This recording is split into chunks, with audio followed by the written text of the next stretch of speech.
আচ্ছা আচ্ছা আচ্ছা। আচ্ছা দেখো, এই চ্যাপ্টার থেকে আমাদের কি কি অঙ্ক করতে হয়? Payback period, average rate of return, net present value, internal rate of return, profitability index, তারপর হচ্ছে ডিসকাউন্ট, পেব্যাক পিরিয়ড। এগুলো হচ্ছে আমাদের এই চ্যাপ্টার থেকে মূলত করতে হয়। তো এখানে আমাদের 1 নম্বর অঙ্কে দেখো, আমি ওই দিনকে নোট বলছিলাম, যদি কোনো অঙ্কে cash inflow, gross cash inflow লেখা থাকে তাহলে, এবং gross cash inflow, cash inflow যদি লেখা থাকে শুধু, এখানে দুইটা ভিন্নতা আছে। একটা হচ্ছে CFBT, ঠিক আছে? CFBAT, এরকম CFBT। তারপরে হচ্ছে তোমার গ্রস ক্যাশ ইনফ্লো, এই কথা দুইটা যদি থাকে তাহলে আমাদেরকে কি করতে হয়? এনসিবি টেবিল করতে হয়, এনসিবি টেবিল। তাহলে এনসিবি টেবিল আমরা করব, এটা একটা পদ্ধতি।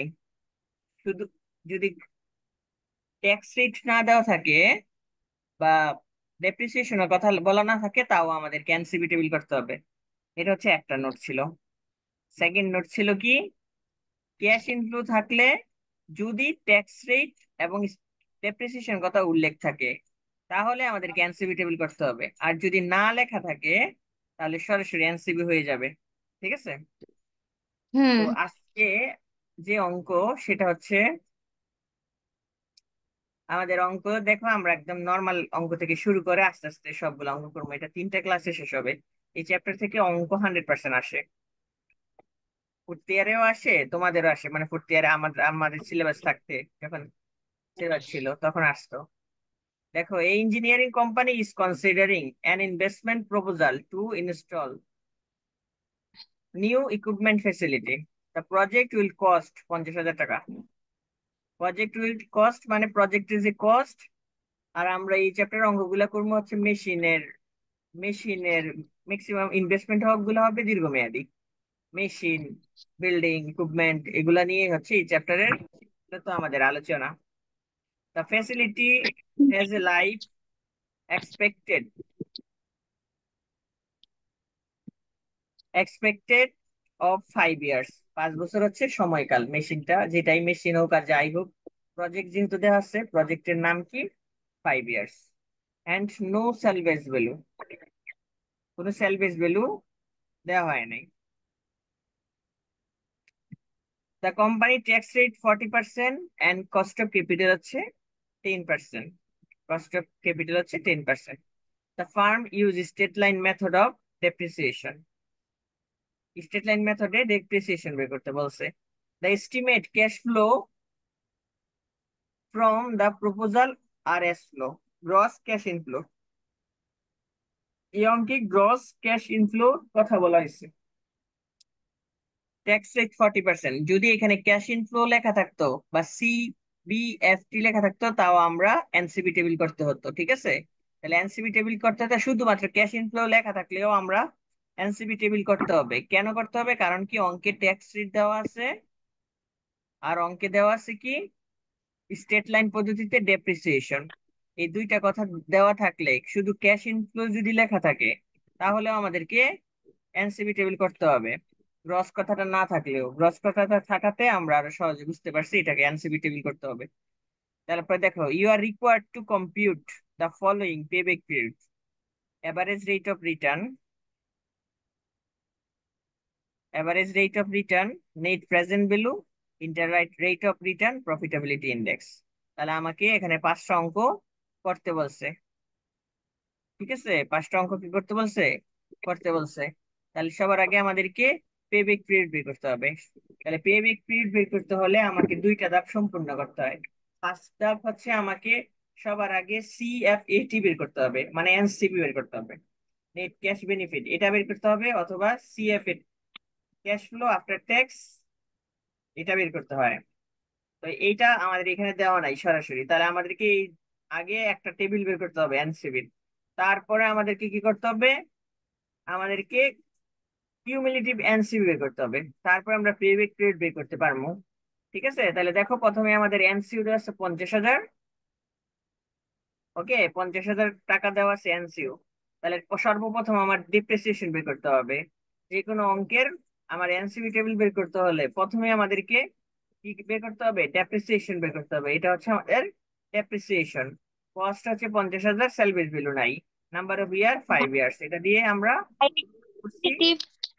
কিউমুলেটিভ টেবিল যে বের করতে হবে এটা তো বুঝলাম, কিন্তু এনসিও টেবিল যে বের করতে হবে এটা কিভাবে বুঝলাম? তখন তো এটাই বললাম ভাইয়া। আপনি ভাইয়া, এনসিবি টেবিল কখন করতে হবে? আচ্ছা লেখা, যারা যাদের মনে নাই ভাইয়া ইয়া, কোডগুলা লেখা হয়েছিল। তো ওইটাই। প্রথমে এনসিবি টেবিল করতে হবে যখন আমাদের অঙ্কে গ্রস ক্যাশ ইনফ্লো দেওয়া থাকবে।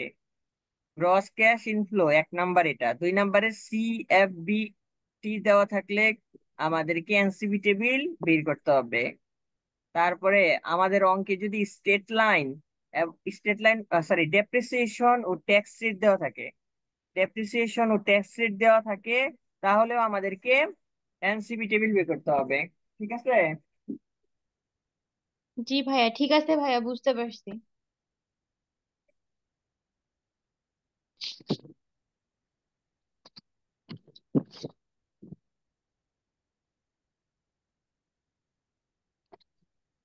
আর আমাদের অঙ্কে যদি আপনার দেওয়া থাকে শুধু ক্যাশ ইনফ্লো, ক্যাশ ইনফ্লো যদি দেওয়া থাকে, ক্যাশ ইনফ্লো দেওয়া থাকার পর যদি অঙ্কে স্টেট লাইন ডেপ্রিসিয়েশন ডেপ্রিসিয়েশন অথবা ট্যাক্স রিট দেওয়া না থাকে, তাহলে এনসিবি টেবিল করতে হবে না। ঠিক আছে, আমি আবারও বলতেছি। জি ভাইয়া, ক্লিয়ার?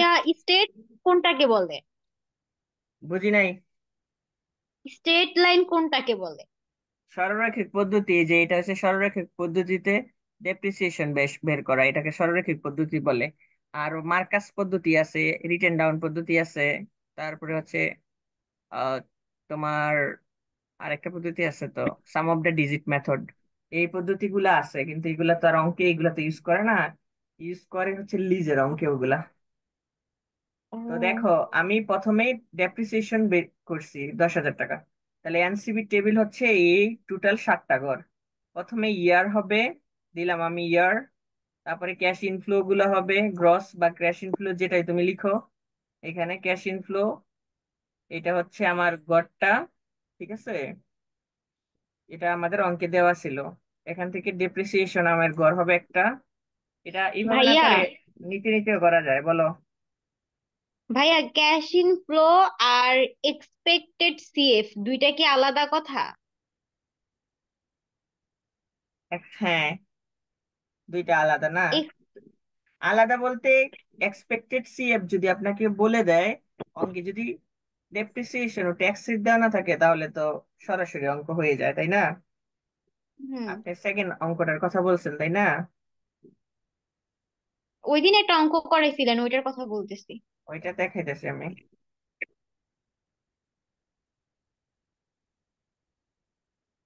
এই যে এটার ভিতরে দেখেন ট্যাক্স রেটও দেওয়া নাই, তারপরে আপনার দেওয়া নাই কি, ডেপ্রিসিয়েশনও দেওয়া নাই। নাই। এই জন্য এটাকে সিএফটা সরাসরি বলে এটাকে। ঠিক আছে, ও, কিউমুলেটিভ সিএফ, এটার বলা হয় এনসিবি সরাসরি। এটা তো আমি এতক্ষণ ব্যাখ্যা করছি। তাহলে দেখেন এই ক্যাশ জি। ইনফ্লো থেকে এটা বাদ দিছি, বাদ দিলে শূন্য থাকে। 15,000 থেকে 10,000 বাদ দিছি, 5,000 থাকে। 14,000 থেকে 10,000 বাদ দিছি, 4,000। 15,000 থেকে 10,000, 5,000, এইভাবে সিবিএটি করছি। Earning before tax, earning before ট্যাক্সটা বুঝছেন কিভাবে হয়েছে এটা? কথা বলেন। ইবিটি এর কি 40% করছেন? এটা বুঝছো কিনা, এই ইবিটি কিভাবে বের হয়েছে এটা বুঝছো? ইবিটি কিভাবে বের হয়েছে ওইটা বুঝছি। এখন ট্যাক্স রেট হবে এই যে এটার উপরে, ইবিটির উপরে, ইবিটির উপরে এটা ও, ট্যাক্স রেট হবে। ঠিক আছে, ট্যাক্স রেট হয়েছে। ওকে, বাদ দিছেন। হ্যালো, আসসালামু আলাইকুম। ওয়ালাইকুম আসসালাম, জি কে বলছেন?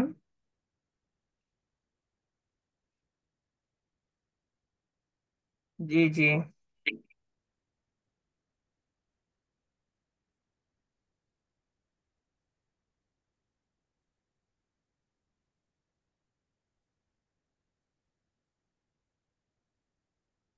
আচ্ছা, আমি একটু ক্লাসে আছি তো, আমি ক্লাস,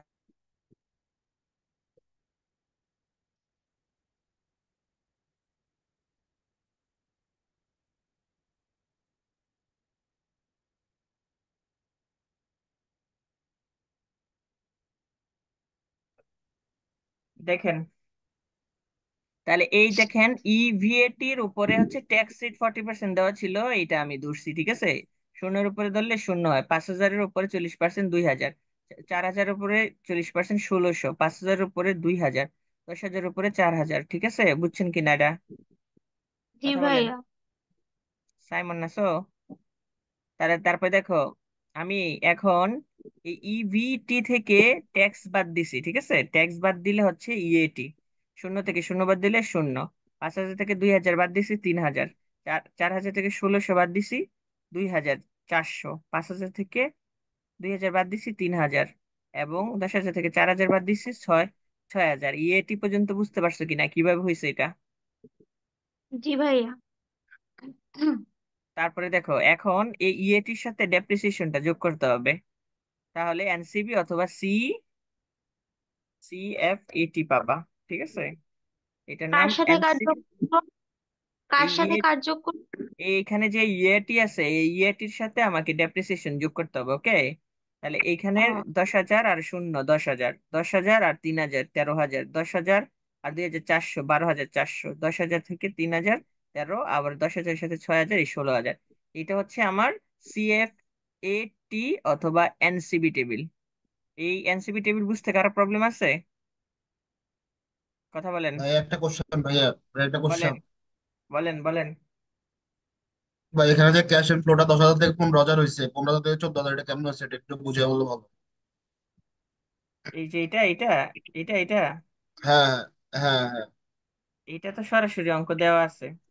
এই যে দেখো, এখানে দেওয়া ও আছে আচ্ছা, দশ হাজার ও আচ্ছা, আচ্ছা, পনেরো আচ্ছা, আচ্ছা, হাজার আচ্ছা, বুঝতে পারছি, 10,000, বুঝতে বিশ পারছি, হাজার এটা বুঝতে সরাসরি পারছি। দেওয়া আছে। তাহলে এটা সরাসরি এখানে দেওয়া আছে, ওকে। এটার সাথেই আমাদের মূলত ভাই, এই সবগুলা কাজ হয়েছে, বুঝতে পারছো? ভাই একটা বার ম্যাপটা একটু স্ক্রিনশট নিয়ে ভাই একটু দিয়ে দেখে দাও। অঙ্ক নিতে হবে না, আমি শীট দিব একটু পরেই। মানে সলিউশন ভাই, সলিউশন। সলিউশন আমি শীট দেওয়া, এটা অনেক বড় অঙ্ক তো। এখন দেখো, table for calculation of PB, back period, PB, PBP, এটা পেব্যাক পিরিয়ড, ঠিক আছে, পেব্যাক পিরিয়ড। পেব্যাক পিরিয়ড যদি তুমি বের করো, তাহলে তোমাকে এই এনসিবি আর সিএফটি কে কিউমুলেটিভ করতে হবে। কিভাবে কিউমুলেটিভ করছি দেখো, 10,000, এখানে 10,000 বসেছে, এই 10,000 সাথে 13,000 যোগ করছি 23,000 হয়েছে, 23,000-এর সাথে 12,400 যোগ করছি 35,400, এই 13,000-এর সাথে আর 35,400 যোগ করছি 48,000 হয়েছে, ঠিক আছে। এই 16,000-এর সাথে যোগ করছে তাহলে 64,400, এখানে তো 400 হওয়ার কথা। তাহলে এইটা হচ্ছে আমার মোট কথা, এটা হচ্ছে আমার কি কি হয়েছে বলতো, পিবেক পিরিয়ড। পিবেক পিরিয়ড বুঝতে, পিবেক পিরিয়ডের জন্য এটা একটা খসড়া, মানে হচ্ছে একটা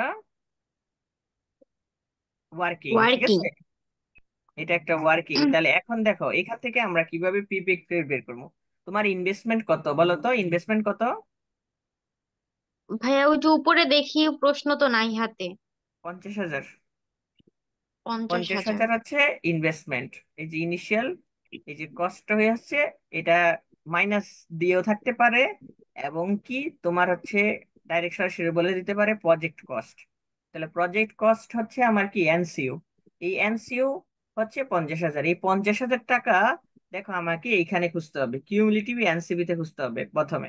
10,000, এখানে 50,000 নাই, তারপরে এইখানেও 50,000 নাই, এইখানেও 50,000 নাই, এইখানেও পঞ্চাশ এটাতে হাজার নাই, এইখানে 50,000 আছে, কিন্তু 50,000 থেকে 1 টাকাও বেশি নেওয়া যাবে না। 1 টাকাও কি করা হুম, যাবে না, নেওয়া যাবে না, হয় 50,000 নিতে হবে, অথবা তোমাকে নয়। কম নিতে হবে। তাহলে এটা হচ্ছে সি এর ভ্যালু, এটা কার ভ্যালু, সি এর ভ্যালু, এটা বুঝতে পারছো কিনা? ভাইয়া আমরা তো অন্যান্য অঙ্কে হচ্ছে উল্টাটা করে আসছি, আচ্ছা তাই থাক, না? এখানে যেভাবে করতেছো এটা বুঝো, আমি কিভাবে করছি, আমার কথাটা বুঝছো? প্রথমে জি পঞ্চাশ ভাইয়া। হাজার আমি কি করবো, প্রথমে কিউমুলেটিভ এনসিবি করবো, আমি বুঝছি, আমি অনেক নিয়মই জানি, আমাকে বলতে হবে না। তো দেখো, তুমি বলতেছো বাদ দিয়ে 50,000 টাকা বাদ দিয়ে দিয়ে দিয়ে এইভাবে করতে, এটা করার দরকার নেই, এটা সহজ। না, বলতেছি কি অন্যান্য অঙ্কে ওই যে আরেকটা অধ্যায় করাইছিলেন ভুলে গেছি, ওইখানে আর কি আমরা যখন পিবি মানে এই যে এটা যখন বের করব তখন হচ্ছে যেটা বেশি থাকে ওইটার মধ্যে তো 50,000 থাকে, তখন ওইটা নেওয়া ওইটা হয়েছিল তো সি ম্যাথে। হিসেবে। আরে ভাই, ওইটা তো হইছে স্টেটে, স্টেটের সাথে এখানে প্যাচ লাগানোর কোনো প্রয়োজন নেই এই এখানে। কোথা থেকে কোন অঙ্ক আনে প্যাস লাগিয়ে দিতেছে ভাই, পরে মাথা মাথা ভুলে যাবে আন্দাজে এখানে মনে রাখো, এখানে মাথা এখানে রাখো। আমি যখন পিভিক পিরিয়ড বের করবো 50,000 থেকে 1 টাকাও মানে এনসিউর বেশি 1 টাকাও নেওয়া যাবে না। তাহলে আমি এনসিউর বেশি 1 টাকাও নিতে পারবো না। প্রথমে আমি 10,000 এখানে কিউমুলেটিভ এনসিউতে খুঁজছি, পাইলাম না পাইলাম না পাইলাম না, 4 বছরের মাথায় গিয়ে পাইছি। তাহলে এই 4 বছরে যেটা আমি যেখানে গিয়ে মাথায় পাইছি ওটা হচ্ছে এ। ওইটা কি এ? ঠিক আছে, এটা বুঝছেন নি? এর মান কিভাবে বের হবে বুঝছেন? জি কথা কন না ভাইয়া। কেন? এর মান হচ্ছে এইটা। তাহলে এর মান যদি এইটা হয়, ঠিক এনসিবির নিচের বছরটা হবে সি, ডি সরি, নিচের বছরটা কি হবে? ডি হবে। নিচের বছরটা কি হবে? ডি। এই যে পিবিক পিরিয়ডের ফর্মুলাতে বসায় দেন, তাহলে হচ্ছে আপনি পাবেন হচ্ছে পিবিক পিরিয়ডের ফর্মুলা। দেখেন এনসিইউ ছিল 50,000, তার থেকে বাদ দিছি হচ্ছে ফুল ইয়ার। এটা ওভাবে আমি মিনিংটা বললাম না, এখানে আমি এনসিবিটা বলে দিলাম। ঠিক আছে, এইখানের এটা হচ্ছে কত, সি এর মান হচ্ছে কত বলেন তো, সি এর মান কত? 48,400। 48,400। তাহলে আর নিচে হচ্ছে ডি এর মান হচ্ছে 16,000, এটা তো ভাগ করলে 10, 4.10 বছর। ঠিক আছে, তাহলে পিভিক পিরিয়ড বের করা নিয়ে কি কারো সন্দেহ আছে? কারো সন্দেহ আছে নাকি? পিভিক পিরিয়ড বের করতে পারবেন তো? জি ভাইয়া। সমস্যা হবে না তো? না ভাইয়া, ইনশাল্লাহ হবে না। তাহলে দেখেন, তাহলে দেখেন এখন দেখেন আমার ইউজ লাভ হয়েছে 5 বছর। আমি এই প্রজেক্টের মূল্য ছিল 5 বছর, ঠিক আছে? তাহলে 5 বছরের কম লাগছে না? কম লাগছে কিনা? কথা বলো, কম লাগছে কিনা? হুম। অর্থাৎ টাকাটা ফিরে আসবে 4 বছর 10 মাসে, মানে 4 বছর 10। আর সেজন্য আমি এখানে দেখছি project should be expected because it is payback period lower than estimate life. Estimate মানে হচ্ছে প্রত্যাশিত যে ইয়ার, সেই ইয়ারের কে বোঝানো হয়। আর এটা লোয়ার ছিল সেজন্য এটা হচ্ছে অ্যাকসেপ্টেড হবে। ওকে, এটা বুঝতে কারো সমস্যা ভাই আছে? তো ভাইয়া এটা একটু আবার বুঝান তো নোটটা, কমেন্টটা এটা আর কি। এটা হচ্ছে ইন্ডিপেন্ডেন্ট একটা প্রজেক্ট। ইন্ডিপেন্ডেন্ট প্রজেক্টের ক্ষেত্রে যদি এস্টিমেট লাইফ, এস্টিমেট মানে ইউজ লাইফ, যেটাকে অঙ্কে দেওয়া থাকে ওইটাকে ইউজ লাইফ অথবা এস্টিমেট লাইফ বলে। ঠিক আছে, এই বছর থেকে যদি আমার পিবিক পিরিয়ড কম আসে তাহলে অ্যাকসেপ্টেড, যদি বেশি আসে তাহলে রিজেক্টেড। ঠিক আছে, হুম। তাহলে দেখেন এটা হয়ে গেল। 2 নাম্বার বলছে এআরআর করতে, এভারেজ রেট অফ রিটার্ন, এটা বের করতে বলছে। 2 নাম্বার আবার আমার বলছে এভারেজ রেট অফ রিটার্ন, এটা আমাকে বের করতে বলছে। তাহলে এভারেজ রেট অফ রিটার্ন যদি আমাকে বের করতে বলে, তাহলে আমার দরকার হইছে ইএটি। এই এখানে সবগুলা দরকার আমার। ঠিক আছে, এই সবগুলো আমার দরকার। তাহলে দেখেন এই ফর্মুলা হচ্ছে এভারেজ ইএটি যোগ ডিভাইডেড বাই এনসিইউ যোগ সেলভেজ ভ্যালু ডিভাইডেড বাই 2।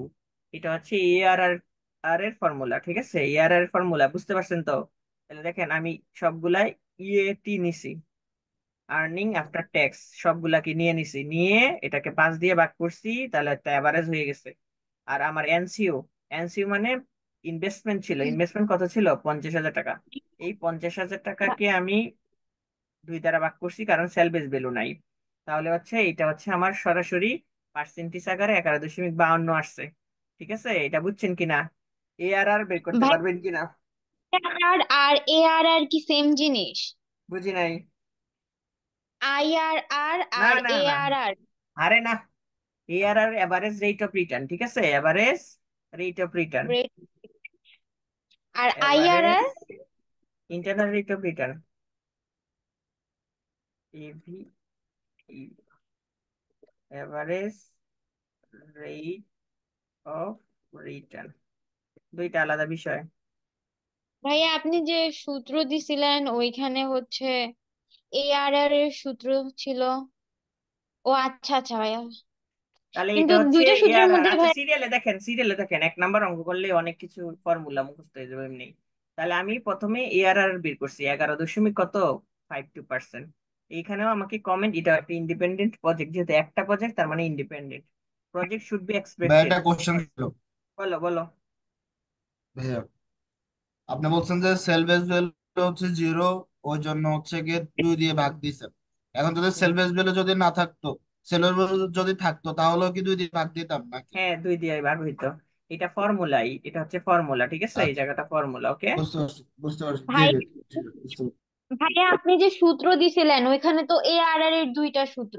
আরে এটারে এখন ভাঙছি, এটারে ভাঙছি, নিচের অংশটারে ভাঙ্গা এভারেজ ইনভেস্টমেন্ট লিখছি, আর উপরে লিখছি এভারেজ ইয়েট এর ফর্মুলা। এটার একটার ভাঙ্গা দুইটা করছি, বুঝছো, এটা একসাথে দিয়ে দিছি। ওকে, তাহলে দেখো, এখন আমার 11.52 হয়েছে। এই 11.52 হয়েছে, দেখো, project should be accepted because ARR is higher than cost of capital. অঙ্কের যে পার্সেন্টেজ দেওয়া থাকবো তার থেকে যদি বড় হয়, তার থেকে যদি বড় হয় তাহলে হচ্ছে অ্যাকসেপ্টেড, আর যদি ছোট হয় রিজেক্টেড, ঠিক আছে। তাহলে এটা হচ্ছে অ্যাকসেপ্টেড, ওকে। বুঝতে পারছো কিনা এটা? ভাইয়া আবার বুঝান কমেন্টটা। যদি কস্ট অফ ক্যাপিটাল, অঙ্কে যে ডিসকাউন্ট রেট দেওয়া থাকবে অথবা কস্ট অফ ক্যাপিটাল দেওয়া থাকবে, এই ডিসকাউন্ট রেট অথবা কস্ট অফ ক্যাপিটালের মান যদি ইআরআর এর মান থেকে বড় না হয়, মানে কোনটা বড় হবে, ইআরআর এর মান বড় হবে। ইআরআর এর মান যদি বড় হয় তখনই অ্যাকসেপ্টেড, আর নয়তো রিজেক্টেড, ঠিক আছে। কস্ট অফ ক্যাপিটাল থেকে এআরআর এর মান কি হতে হবে, বড় হইতে হবে, ওকে, ঠিক আছে। হ্যাঁ। বুঝছেন নি? জি ভাইয়া। আরেকজন না ছিল, আরেকজন কই গেল? সারা জীবন আর নেটের প্রবলেম। আচ্ছা দেখো, পরে আমাকে কি বের করতে বলছে, বলছে নেট প্রেজেন্ট ভ্যালু। এই যে আমাকে নেট প্রেজেন্ট ভ্যালু বের করতে বলছে, ঠিক আছে। তাহলে নেট প্রেজেন্ট ভ্যালু ফর্মুলা হচ্ছে দুইটা। একটা হচ্ছে প্রত্যেক বছর যদি সমান সমান সমান সমান ক্যাশ ইনফ্লো আসে, অথবা সিএফ এটি আসে, অথবা এনসিবি আসে সমান সমান, অর্থাৎ প্রতি বছর 10,000, সেকেন্ড বছর 10,000, পরের বছর 10,000, এর পরের বছর 10,000, এরকম যদি আসে তাহলে অ্যানুইটির ফর্মুলা হবে। আর যদি ভিন্ন ভিন্ন আসে তাহলে হচ্ছে ফর্মুলা হবে মাল্টিপল প্রেজেন্ট ভ্যালু ফর্মুলা। দেখো এটা ভিন্ন ভিন্ন, যেমন এখানে 10,000, পরে 13,000, তারপরে 12,400, 13,000, 16,000। এখন একই একই রকমের যদি তুমি করতে চাও, মানে সবগুলো একই সমান আসছে, তাহলে এটা হচ্ছে নেট প্রেজেন্ট ভ্যালুর ফর্মুলা। এখানে তুমি যদি চাও যাতে এখানে সবগুলো একই আছে, তাও আমি এই ফর্মুলা ইউজ করবো, তাও উত্তর হবে, আনসার হবে, ঠিক আছে। মানে এখানে 10,000 আছে, পরের বছর 10,000, পরের বছর 10,000, পরের বছর 10,000, তাও অঙ্ক কিন্তু হবে, ঠিক আছে। তাহলে অঙ্ক কিন্তু তোমার হবে, এটা না হওয়ার কিছুই নাই। তাহলে নেট প্রেজেন্ট ভ্যালু কিভাবে বের করে, আমি কোনগুলাকে নিবো, সিএফএটি।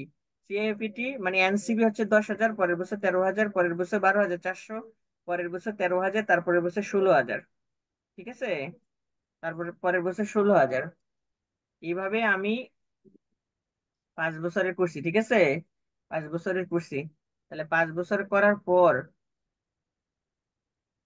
5 বছর করার পরে এখান পর্যন্ত হইছে, অ্যামাউন্ট হইছে আমার কত, 47,963। আর এটা হচ্ছে ইনভেস্টমেন্ট, CF0 মানে হচ্ছে ইনভেস্টমেন্ট, ঠিক আছে। এখানে তুমি এটা না লিখে যদি এটা লিখতে চাও, এনসিও, তাও হবে, ঠিক আছে। এটা যদি লিখতে চাও তাও তোমার হবে, ঠিক আছে। বুঝতে পারছো কিনা, কথা বলো। এনপিভি বের করতে পারবা তো? জি ভাইয়া। এনসিপি প্রথমে আমার লাগবে কস্ট অফ ক্যাপিটাল, অঙ্কে দেওয়া আছে, যদি অঙ্কে যদি দেওয়া না থাকে, অঙ্কে যদি দেওয়া না থাকে তাহলে হচ্ছে আমাকে, অঙ্কে যদি দেওয়া না থাকে তাহলে অঙ্কের 10% ধরে নিবা, ঠিক আছে। অঙ্কে যদি দেওয়া না থাকে, 10% দেওয়া আছে, তাহলে দেখো নেট প্রেজেন্ট ভ্যালু মাইনাসে আসছে, মাইনাসে আসছে, ওকে, মাইনাসে আসছে। বুঝতে পারছো তো, বুঝতে পারছো নেট প্রেজেন্ট ভ্যালু কিভাবে বের করবা? দেখো, প্রজেক্ট জি শুড বি ভাইয়া, এটা রিজেক্টেড, এটা যদি মাইনাসের আসে প্রজেক্ট রিজেক্টেড হবে। বলো বিথি, কি বলতেছিলা? কত ক্লাসেও বুঝাইছিলেন, এটা বুঝছি। আচ্ছা, ঠিক আছে। তারপরে দেখো পরের বার কি বলছে, আমাদেরকে আইআরআর বের করতে বলছে। তাহলে আইআরআর নেট প্রেজেন্ট ভ্যালু বের করা হয়েছে, ইন্টারনাল রেট অফ রিটার্ন এটা আমাকে বের করতে বলছে পরের বার, 4 নম্বরে। তাহলে ইন্টারনাল রেট অফ রিটার্ন যখন আমি বের করতে যাবো, তখন আমাদেরকে, এখানে দেখো একটা মাইনাসের আসছে না, একটা মাইনাসের আসছে কিনা, একটা মাইনাসের আসছে না, 10% যদি মাইনাসের হ্যাঁ। আসে এখন আসতে হবে পজিটিভ, পজিটিভ যদি আনতে চাও তাহলে হবে কমাইতে হইব। পজিটিভ আনতে হইলে কি করতে হবে? কমাইতে হইব। আমার তুমি যত বাড়াইবা ততই কমবে, ভ্যালু তত কমতে থাকবে, আর যত কমাইবা ততই বাড়তে থাকবো, অর্থাৎ পজিটিভ আসবে তত। তাহলে আমি আইআরআর লিখছি, দেখো, সিন্স এনপিপি এট 10% ডিসকাউন্ট রেজিস নেগেটিভ, নেগেটিভ আসছে এনপিপি, তাহলে so we found try for positive NPP 5% discount. 5% যদি না হইতো তাহলে 4% দেখতাম, 4% হলে 2% দেখতাম, 2% না দেখলে 1% দেখতাম। এভাবে আমি দেখে দেখে করে তারপরে আমি দেখো পজিটিভের আনছি, এনপিপিটা কি আনছি, পজিটিভের আনছি। এটা বুঝতে পারছো কিনা? ভাই এটা, ভাই এটা আবার একটু বলো ভাইয়া। যদি তুমি এনপিপি প্রথমে একটা তো করবা, অঙ্কের যে রেটটা দেওয়া থাকবো, ইন্টারনাল রেট অফ রিটার্ন মানে কি, ট্রায়াল আর এরর মেথড, অর্থাৎ তুমি একবার যাচাই করবা 10% দিয়ে, 20% দিয়ে, এরকম করে যাচাই করে আইআরআর নির্ণয় করবা। তাহলে আইআরআর নির্ণয় করতে অঙ্কে একটা রেট দেওয়া থাকবে, 10%, 5% যদি দেওয়া না থাকে তাও 10% ধরবা। তাহলে তুমি 10%-এ যদি পজিটিভ পেয়ে যাও, তাহলে তুমি নেগেটিভ আনার জন্য বাড়াইতে হইব। ঠিক আছে? যদি পজিটিভ 10%-এ পাও তাহলে তোমাকে কি করতে হবে, বাড়াই দিতে হইব, ডাবল বাড়াই দিতে হবে, অথবা একটু বেশি বাড়াই দিতে হবে, বা 15% বাড়াই দিতে হবে। বাড়াই দিলে কি হবে, নেগেটিভ আসবে। কিন্তু অঙ্কে তুমি নেগেটিভ পাইছো, তাহলে অঙ্কে যদি তুমি নেগেটিভ পাও তাহলে তোমাকে কি করতে হবে, কমাই দিতে হইব, পার্সেন্টেজটা কি করতে হবে, কমাই দিতে হবে। 10%-এ এটা পাইছি হচ্ছে নেগেটিভ, এখন আমি 5% ডিসকাউন্ট রেটে করছি। দেখো 5%, এই যে দেখো 5%-এ, 5%-এ, 5% দিয়ে করছি, সবগুলা 5% বসাইছি, দেখো এটা পজিটিভ আসছে। এখন বুঝছো কিনা বলো? সাইমন, বুঝতে পারছো? ভাইয়া, ও ভাইয়া, কথা বলে না কেন? তাহলে তুমি এটা পাইছো হচ্ছে, পাইছো কি, নেগেটিভ। তাহলে এখন হচ্ছে আইআরআর এর ফর্মুলাতে বসাইবা। তাহলে এটা হচ্ছে আইআরআর এর ফর্মুলা। আইআরআর এর ফর্মুলা হচ্ছে lower rate discount, lower rate, তারপরে হচ্ছে NPP of lower rate. NPP তুমি লোয়ার রেটে যেটা বের করছো, NPP of lower rate minus হচ্ছে এনপিপি অফ হায়ার রেট। তারপরে দেখো higher rate minus lower rate into হচ্ছে 100। তাহলে দেখো লোয়ার রেট কত ছিল, 0.5। ওকে, 0.5। এনপিপি পাইছো কত, লোয়ার রেটে 5% রেটে কত পাইছো, 5,256 টাকা। 5,256 টাকা আমি এখানে বসাইছি। আবার এনপিপি অফ লোয়ার রেট 5,256 টাকা বসাইলাম, মাইনাস পাইছি 10% রেটে ছিল, হায়ার রেটে এনপিপি কত, 2,037 টাকা। তাহলে এটা বসাইছি, 10% থেকে 5% বিয়োগ দিছি, তাহলে হচ্ছে 8.6%। এটা বুঝতে পারছো কিনা? ভাইয়া, আইআরআর কিভাবে হয়েছে ভাইয়া একটা কোশ্চেন ভাইয়া। বলো। ভাইয়া আপনার যে বলছেন পজিটিভ থাকলে নেগেটিভ দেখাতে হবে, নেগেটিভ থাকলে পজিটিভ দেখাতে হবে। এখন ধর আমি যেটা করছি ওটা পাইছি, ধর 10% দিয়ে করার পরে পাইছি। এখন পজিটিভ নেক্সট পাইছো? যে ম্যাথটা করবো, হ্যাঁ, এখন নেক্সট যে ম্যাথটা করবো ওটা আমি মানে কোন কত পার্সেন্ট ধরলে আমি মানে ওটা সলভ করতে পারবো, ওটা তো বুঝি নাই তুমি ভাই। মানে ডাবল, ধরবো। ধরো তুমি টাকা পাইছো 1200, ঠিক আছে, এটা নেগেটিভ করতে চাইতেছো, 20% ধরে ফেলবা, তাহলে নেগেটিভ হয়ে যাবো। 1200 টাকা পজিটিভ পাইছো আচ্ছা দশ আচ্ছা পার্সেন্টে তাহলে নেগেটিভ করবা কত, তুমি আচ্ছা। 15% ধরতে পারো, 15% মনে করো নেগেটিভ আসা নাই, তাহলে তুমি আবার আরেকবার ঠিক সেম ফর্মুলাটা রাইখেই শুধু পার্সেন্টেজটা কি করবা, বাড়াই আচ্ছা দিবা, আচ্ছা, বুঝতে বাড়াই পারছি। দিয়ে 20% করবা। হুম। বুঝতে পারছো তো? বুঝতে জি পারছো জি কিনা? জি ভাইয়া, জি জি জি ভাইয়া। তাহলে এটা হয়ে গেছে। তাহলে দেখো, এখন দেখো কস্ট অফ ক্যাপিটালের থেকে এটা বড় হইতে হবে, কিন্তু এটা ছোট। Project should be rejected because it is IRR is lower than cost of capital. এটা হচ্ছে এই ফর্মুলা। এখন প্রফিটেবিলিটি ইন্ডেক্স বের করতে বলছে। কি বের করতে বলছে, প্রফিটেবিলিটি ইন্ডেক্স। প্রফিটেবিলিটি ইন্ডেক্স এর ফর্মুলা দেখো, total PV of NCU, total PV of NCU divided by NCB. Profitability index বের করার ফর্মুলা দেখো, এটা কোথায় পাবে, অঙ্কে একটা পার্সেন্টেজ একটা দেওয়া থাকবে না? একটা কথা বলি ভাই, এটা কথা বলি ভাইয়া, এটা না মানে অনেক কঠিন হয়ে যায় বোঝার জন্য, কখন একসেপ্ট করব, কখন রিজেক্ট করব, কখন নেগেটিভ হবে, কখন পজিটিভ হবে। আচ্ছা, ভাইয়া এটা একটু দিয়ে আমি যদি নোট লেখাবো, এটা নোট লিখবো, অঙ্কটা লেখো, এটার ভিতরে তো নোট নাই, তারপর আমি নোট লিখছি, সবগুলা নোট লিখে দেবো বাস করে একদম। দেখো এখন দেখো, আমাকে প্রফিটেবিলিটি ইন্ডেক্স বের করতে বলছে, যখন পিবি অফ এনসিইউ হচ্ছে এই পুরাটার মান, এই পুরাটার মান হচ্ছে পিবি অফ এনসিইউর মান। তোমাকে প্রশ্নে পিবি অফ এনসিইউ কিন্তু বের করতে হবে। পিবি অফ এনসিইউ হচ্ছে এই জায়গাটার পুরাটার মান, এই পুরাটার মান হচ্ছে পিবি অফ এনসিইউর মান। আমার কথা কি বুঝতে পারছো কিনা? পিবি অফ এনসিইউর মান কোনটা, এইটা। তাহলে এইটাকে তুমি ভাগ করবা এনসিইউ দ্বারা, এই দেখো এইটা হচ্ছে পিবি অফ এনসিইউর মান, পিভি ভ্যালু এর মান হচ্ছে আলাদা করে তোমাকে বের করে নিতে হবে, ঠিক আছে? আলাদা করে বের করে তারপরে হচ্ছে তুমি এটাকে ভাগ করতে হবে। দেখো, তারপরে দেখো এনসিইউ দ্বারা ভাগ করতে হবে।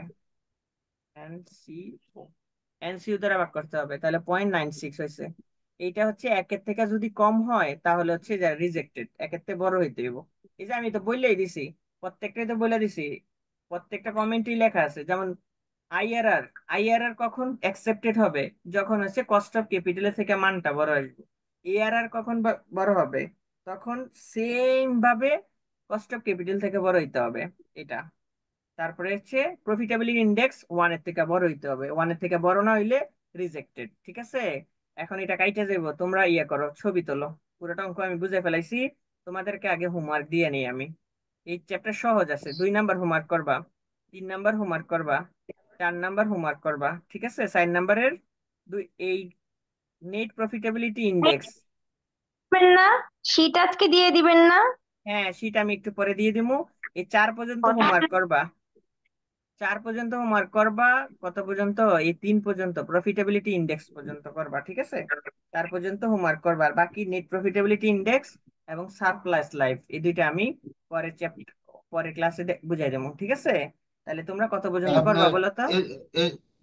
এসডব্লিউটা মেসেঞ্জারে লিখে দিন, তাহলে ভুলে একের গেলে থেকে দেখতে চার পারবো। পর্যন্ত, একের থেকে নাও, তাড়াতাড়ি ছবি তোলো। এইটা যাবে, 2 মিনিট আছে, তাড়াতাড়ি করো। একটু উপরে উঠান ভাই, একটু উপরে উঠান। হুম।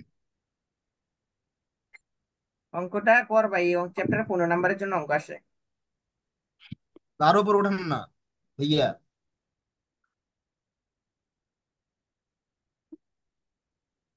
আমরা এটা ক্লাস 3টা ক্লাসে শেষ করতে পারবো, ঠিক আছে? তোমরা কি করবা, সবগুলো অঙ্ক সুন্দর করে ব্যাক হোমওয়ার্ক এক গুলা করবা, হোমওয়ার্ক করলে এগুলা মুখস্থ হয়ে যাবে। ব্যাক নাম্বারটা দেখ, এক নাম্বারটা ভাইয়া। আগে এইখান পর্যন্ত নাও,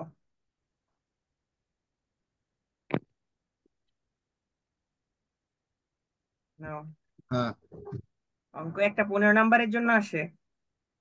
অঙ্ক কিন্তু অনেক, এটা কিন্তু থিওরি আসে না, কারণ এত বড় অঙ্ক তোমাকে থিওরি দিলে তুমি লিখবা কোন সময়, ঠিক আছে?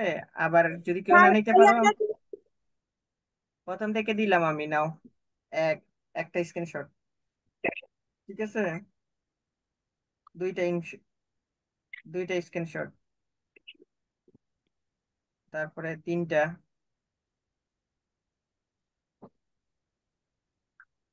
চারটা,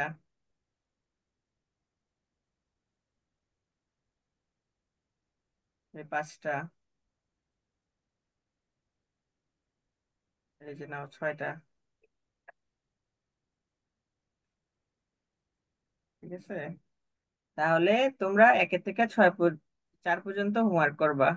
ওকে, নেক্সট ক্লাসে আমরা অনেকগুলো অঙ্ক করবো, অনেকগুলা করবো, একদম 6-7টা করবো। পরের দিন সলভ ক্লাস দিয়ে পুরো চ্যাপ্টার শেষ। তারপরে আমরা সেকেন্ড শিটে চললাম, যেমন ওই অঙ্কগুলো অনেক জটিল এবং তুলনামূলকভাবে কঠিনও আছে। আচ্ছা, ঠিক আছে, আল্লাহ হাফেজ। কেউ কিছু বললে 10 সেকেন্ডে বলেন। আর ক্লাস হবে না ভাইয়া? না, ওই আজকের লিঙ্ক অঙ্কটাতে দিব। একটু প্রবলেম, এই আরে আ- আরে একটু প্রবলেম ছিল। আচ্ছা করেন, যদি না পারেন আমি পরে ক্লাসে আবার বলবো, তো তখন ভিডিওটা দেখবেন, দেখা বারবার আমি কি বলছি, কারণ এখন তো 10 সেকেন্ড কাইটা যাবো। ভাই আপনি আজকে দুইটা সূত্র, এখন কোনটায় কোন সূত্র ইউজ করব আমি এটাই আজকে যে জানি অঙ্ক কেমন। করছি এটা দিয়ে করবেন, আজকে যেটা দিয়ে করছি সেম ভাবে করবেন, ঠিক আছে? আজকে যেটা করছি